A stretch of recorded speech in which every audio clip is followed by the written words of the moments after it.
बिस्मिल्लाहिर्रहमानिर्रहीम। अस्सलामु अलैकुम दोस्तों, सऊदी अरब का धमाका खेज ऐलान। इसराइल, अमेरिका, इंडिया पर बिजलियां गिरा दें। मोदी को लेने के देने पड़ गए। इसराइल को तस्लीम करना क्यों सऊदी अरब की मजबूरी बन चुका है। भारतीय मीडिया की खबरों पर मोहम्मद बिन सलमान सीख पा हो गए। मोदी सरकार की दौड़ें लग गईं, जबकि सऊदी अरब, ईरान और पाकिस्तान को लड़ाने में मोदी पेश पेश। खुफिया प्लान ने मुस्लिम ममालिक को यकजा होने पर मजबूर कर दिया। और दोस्तों, वीडियो के आखिर में आपको ये भी बताएंगे कि इसराइल के यहूदी मस्जिद अक्सा में क्या करने दाखिल हुए। तहलका खेज इंकशाफात से अरब में आग भड़क उठी। वीडियो की तफसील में जाने से पहले हमारी अपने तमाम देखने वाले दोस्तों से गुजारिश है कि वो हमारी इस वीडियो को लाइक और शेयर करने के साथ हमारे चैनल को भी ज़रूर सब्सक्राइब कर लें, ताकि हमारी आने वाली हर नई वीडियो आपको बर वक्त मिल सके। और साथ ही पाक फौज जिंदाबाद, पाकिस्तान पाइंदाबाद और पाकिस्तान के गुमनाम हीरोज़ को सलाम का नारा कमेंट ज़रूर कीजिएगा।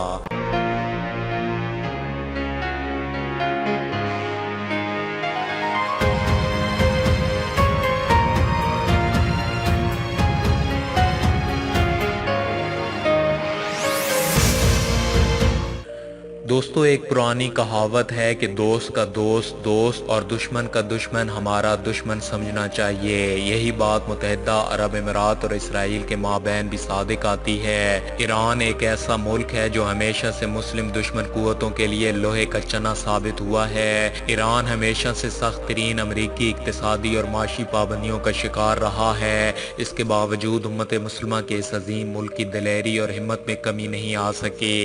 ईरान आज भी अमेरिका और इसराइल की आंखों में आंखें डालकर उसके दिलों पर दहशत तारी किए हुए है। अमेरिका और इसराइल ने हर मुमकिन तरीका अपनाया जिससे ईरान कमज़ोर हो जाए और वो अमेरिकी गुलाम बन जाए, लेकिन इस शेर दिल कौम के जज्बा ईमानी पर आंच तक ना आ सके। और दोस्तों, इस वीडियो में हम आपसे एक अहम बात शेयर करने जा रहे हैं जो इसराइल को मुत्तहिदा अरब अमीरात और सऊदी अरब के माबैन तल्लुकात की बेहतरी की अहम वजह हो सकती है। दोस्तों, मुत्तहिदा अरब अमीरात और सऊदी अरब के माबैन दोस्ती मशहूर है। ऐसी सूरत हाल में ज़्यादातर लोगों का ख्याल है कि सऊदी अरब भी मुत्तहिदा अरब अमीरात की राह पर गामजन होगा और जल्द या बदेर इसराइल को तस्लीम कर लेगा।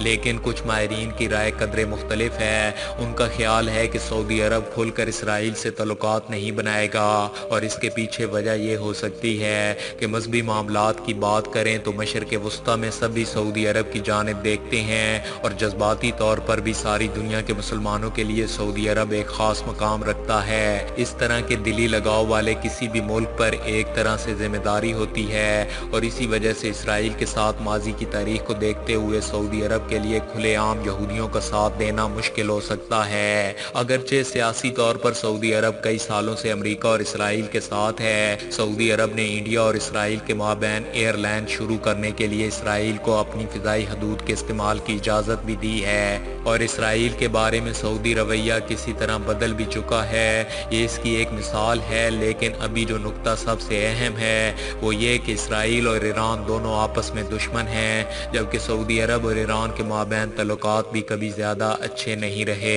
लिहाजा इस बात का काफ़ी इम्कान है कि मुस्तकबिल में इसराइल और सऊदी अरब दोनों इकट्ठे हो सकते हैं। ईरान एक ऐसा मुल्क है कि इसराइल जैसा मुल्क ख़तरनाक तरीन असले से लैस होकर भी बराह रास्त ईरान से टक्कर लेने की हिम्मत नहीं कर सकता, जबकि अमेरिका का भी यही हाल है। इसके साथ ये बात भी हमेशा ज़हन में रखनी चाहिए कि अमेरिका किसी भी दूसरे मुल्क के खिलाफ अपनी जंग कभी भी अपनी सरजमीन पर नहीं लड़ता। उसकी अपनी एक पॉलिसी है। वो अपने लिए ख़तरा बनते उस मुल्क को अपने या उसके पड़ोसी या इस खित्ते के करीबी मुल्क के ज़रिए लड़ता है। इसकी ताज़ा मिसाल चीन और इंडिया का टकराव है। अमेरिका ने चीन को कमज़ोर करने के लिए जहाँ उसकी बहुत सारी मसनूआत पर पाबंदी लगाकर इसे माशी जंग में धकेल दिया, वहीं अमली तौर पर इसे माशी जंग में झोंकने के लिए भारत का इंतखाब भी किया। भारत में भारी सरमायाकारी करके इसे खुश किया और फिर इसे अपना असला फरोख्त करके चीन के साथ महाजराई पर उकसाया। अमरीकी गुलाम मीडिया ने अगरचे अपने आका को खुश करने के लिए चीन में लद्दाख के मकाम पर महाजराई की, लेकिन उसे चीन के हाथों मुंह की खानी पड़ी। इसी तरह ईरान, जिसे अमरीका और इसराइल अपने लिए एक बहुत बड़ा खतरा खतरा समझते हैं। इसे जंग में झोंकने के लिए वो सऊदी अरब और मुत्तहिदा अरब अमीरात का इंतखाब कर चुके हैं। यहाँ सऊदी अरब की ये मजबूरी है कि वो पाकिस्तान की अस्करी मदद के बगैर बिल्कुल निहत्ता और गैर महफूज है। वहीं अमेरिका अब इसराइल के लिए मुश्किलात भी पैदा कर रहा है। दोस्तों, सऊदी अरब जितना चाहे इसराइल और अमेरिका से दोस्ती कर ले, दरअसल वो इन दोनों ममालिक को अपने वजूद के लिए बड़ा ख़तरा समझता है और किसी भी सूरत में वो पाकिस्तान की नाराज़गी मोल नहीं ले सकता।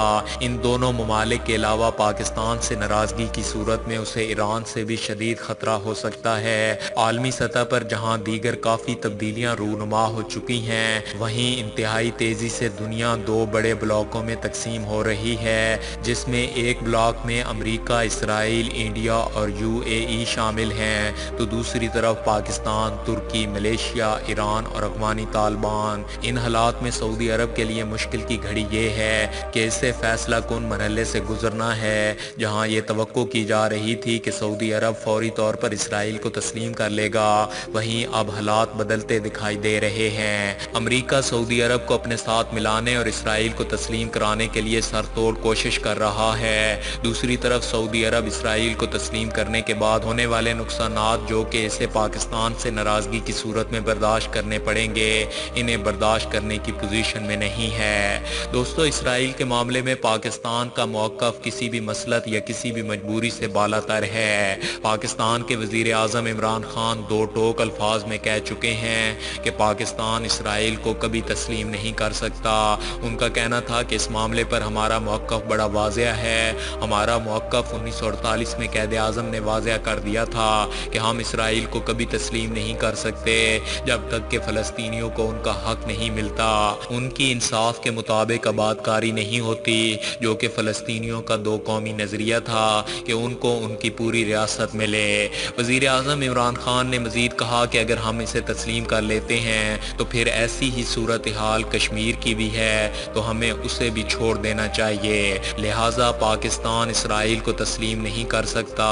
उनका मज़ीद कहना था कि जब हम इसराइल और फ़लस्तीन की बात करते हैं तो हम खुदा को क्या जवाब देंगे कि हम उन लोगों को जिन पर हर किस्म की ज़्यादतियाँ हुई हैं, जिनके हकूक़ सलब किए गए हैं, उनको तन्हा छोड़ दिया गया। इस बात को मेरा और किसी भी मुसलमान का ज़मीर तो तस्लीम नहीं करता।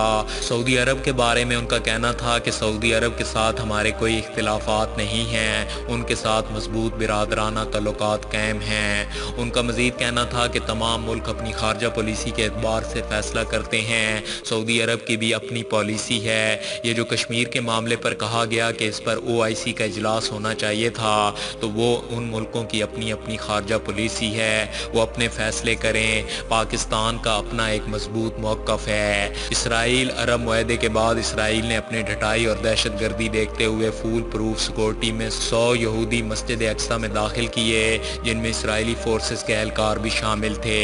इन तमाम यहूदी अफराद ने मुक़द्दस मकामात की बेहुरमती की और नारेबाजी की। काबिज़ सहूनी फ़ौज और फूल प्रूफ सिक्योरिटी में यहूदी शरपसंदों की जानिब से मस्जिद अक्सा की बेहुरमती का सिलसिला अभी तक जारी है। यहूदी आबादकारों के हमरा मस्जिद अक्सा पर धावा बोलने वालों में इसराइली स्पेशल फोर्सेस के एहलकार भी शामिल थे, जो सन 1967 से ज़ेरे कब्ज़ा मराकशी दरवाज़े के ज़रिए मस्जिद अक्सा में दाखिल होते और मुक़द्दस मकामात की बेहुरमती करते रहे। काबिज़ पुलिस ने बैतुल मुक़द्दस के फ़लस्तीनी नमाजियों को मस्जिद अक्सा से बेदखल करने की मुहिम भी जारी कर रखी है। दोस्तों, आज की इस वीडियो में बस इतना ही। वीडियो की पसंदीदगी का इजहार, वीडियो को ज़्यादा से ज़्यादा लाइक और शेयर करके दीजिए और मज़ीद ऐसी ही इंटरेस्टिंग और इंफॉर्मेटिव वीडियोस देखने के लिए हमारे चैनल मलिक ऑफिशियल को सब्सक्राइब करने के साथ मौजूद बेल आइकन को भी लाजमी प्रेस कर लीजिए, ताकि हमारी आने वाली हर नई वीडियो आपको बर वक्त मिल सके। अपना बहुत सा ख्याल रखिए। अल्लाह हाफिज़।